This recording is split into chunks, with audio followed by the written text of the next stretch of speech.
La situación de las mujeres en El Salvador, principalmente en la zona en la que trabajamos, es una condición de explotación, una condición hasta inhumana. Por una pieza que pueden llevarse 2 días, bordarlas, les pagan apenas $2.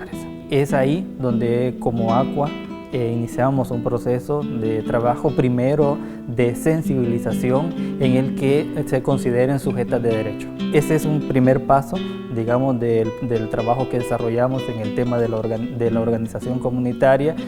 También trabajamos el tema de la exigibilidad del derecho humano al agua, porque en la zona rural solo el 64% de la población tiene acceso a agua potable por tubería.